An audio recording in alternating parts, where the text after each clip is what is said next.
Hello friends, एक बार फिर से आप सभी का स्वागत है मेरे YouTube channel study with family में। कैसे हैं आप सब? मुझे उम्मीद है आप सभी बहुत अच्छे होंगे और अच्छे से पढ़ाई भी कर रहे होंगे।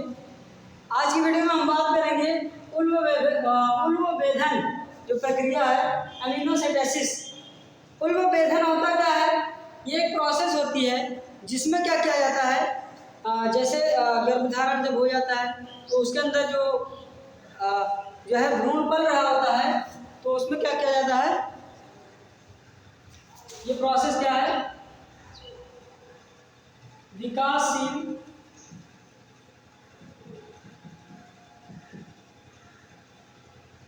विकासशील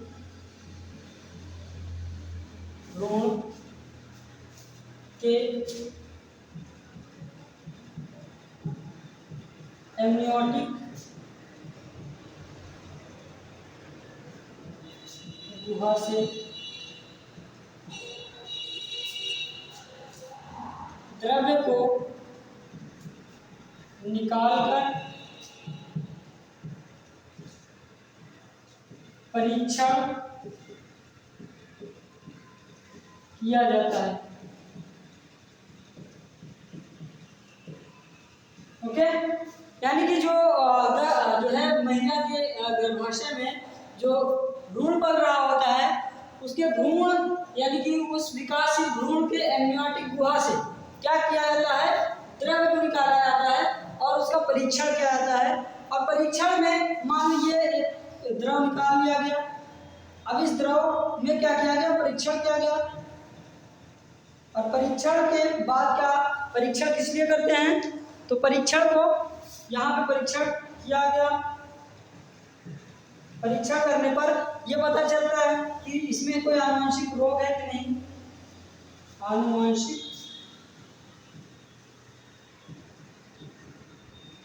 रोग है कि नहीं, इसका पता लगा लिया जाता है। ओके, आनुवंशिक विकार या रोग, इसी आनुवंशिक विकार या रोगों को पता लगाने के लिए क्या किया जाता है, इस द्रव को निकाला जाता है और उसका लैब में क्या किया जाता है, परीक्षण किया जाता है डॉक्टरों के द्वारा, या और भी डॉक्टर क्या करते हैं, इस परीक्षण में पता लगा लेते हैं कि इसके अंदर कोई रोग उत्पन्न है या नहीं।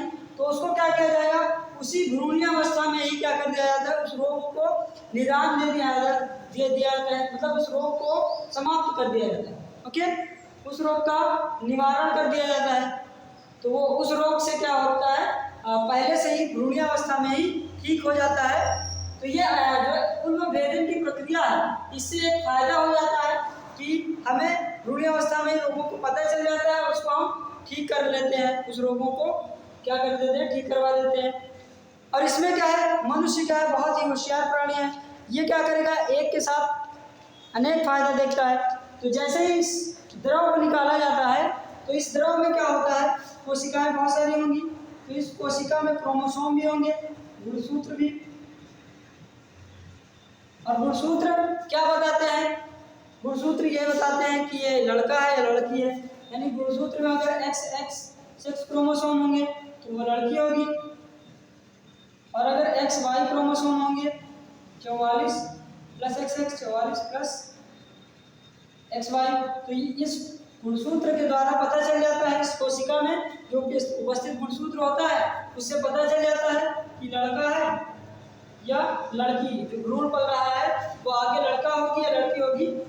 तो इससे क्या होता था, पहले बहुत से लोग वैसे भी नहीं चाहते हैं लड़की को, तो ये क्या करते थे, भ्रूणीयावस्था में ही उसका क्या कर देते थे, उसको मार देते थे, है ना। तो उसको क्या करते थे, जो है उसकी भ्रूण हत्या कर देते थे। ओके, तो भ्रूण हत्या कर देते थे। तो ये क्या हुआ, कानूनी तौर से ये प्रतिबंधित कर दिया गया। एक विशेष स्थिति में जब जरूरत पड़ेगी तभी इसको मान्यता दी जाती है। वैसे ये इंडिया में क्या है, प्रतिबंधित है जो वेधन की प्रक्रिया है, क्योंकि इस प्रक्रिया के द्वारा लोग ये पता लगाने लगे कि जो भ्रूण पल रहा है वो लड़का है या लड़की है। तो वो जब पता कर लिए तो वो भ्रूणीयावस्था में ही उसका क्या कर दिए, या तो अबॉर्शन कर दिया, शल्य चिकित्सा के द्वारा उसको निकलवा दिए, तो उसकी भ्रूणीय हत्या हो गई, भ्रूण में ही अवस्था में भ्रूण हत्या कर देते हैं। तो ये था, इसको कानूनी तौर से क्या कर दिया गया है, जो पूर्व वेदन की प्रक्रिया अपनाएगा बिना मान्यता के, उसको क्या कर दिया जाएगा, कानूनी तौर से कार्रवाई होगी उसके ऊपर। ओके, ये क्या है, पूर्व वेदन की प्रक्रिया जो है हमारे लिए बहुत फायदेमंद है, लेकिन अगर उसका सही उपयोग करें तो ये था पूर्व वेदन। उसमें क्या होता है, एमनियोटिक गुहा से विकासशील भ्रूण के एमनियोटिक गुहा से द्रव को निकाला जाता है, उसका परीक्षण किया जाता है, इसलिए रोगों को पता करने के लिए कि इसमें कोई रोग है या नहीं है, कोई आनुवंशिक विकार तो उत्पन्न नहीं हो गया है, और उसका जो है हम उपयोग जो है लड़का या लड़की पता लगाने के लिए भी कर सकते हैं कि जो पल रहा भ्रूण है वो जो है गर्ल है या बेबी है। तो ये था वो वेदन। आई होप कि आप लोग को समझ में आया होगा। मिलते हैं नेक्स्ट वीडियो में, तब तक के लिए जय हिंद जय भारत।